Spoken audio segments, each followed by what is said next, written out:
days God take to create the world? The universe? No? Mali. Abi, how many days did God take to create the world? Five. Wrong! Next! Madi! 5, 4, 3. Correct! 7?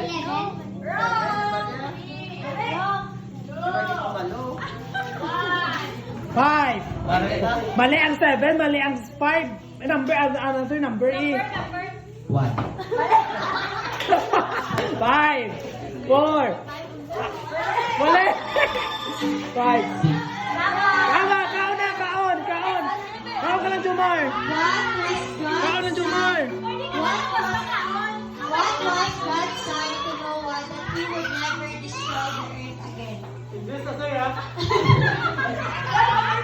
Jumar, durupi What kaon! was God's sign to Noah that he would never destroy the earth again? So, sa likod ka mo.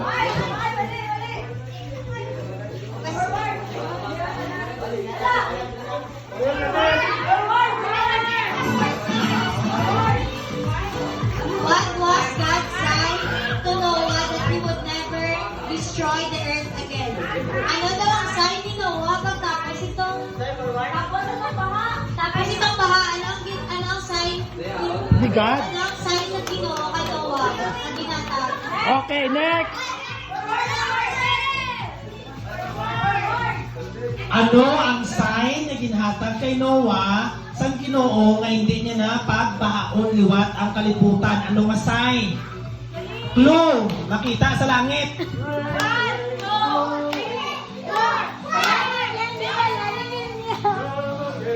Clue! Colorful!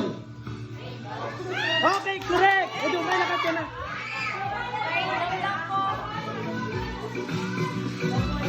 Who were the three sons of Adam and Eve listed in the Bible? Who were the three sons of Adam and Eve listed in the Bible?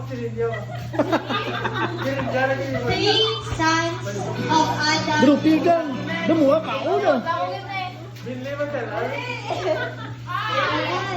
Sino yung mga anak ni Kwan, ni Adam at Eve? Sino ang bata na tatlo ni Adam kag ni Eve? 5, 4, 3, Oo, tatlo gidal! 1. Next. Tatlo gid! Sige, sino to? Sino to? Sino? Sino? 5, 4, 3, 2, 1. Next. Next.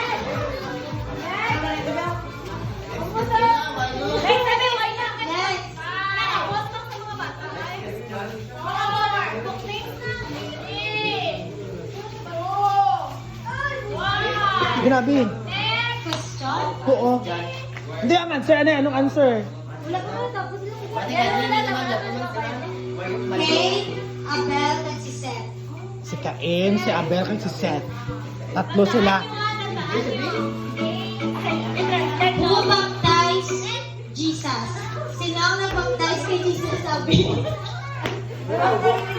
Sino na baptize? 5, 4, 3, 2, 1. Mali!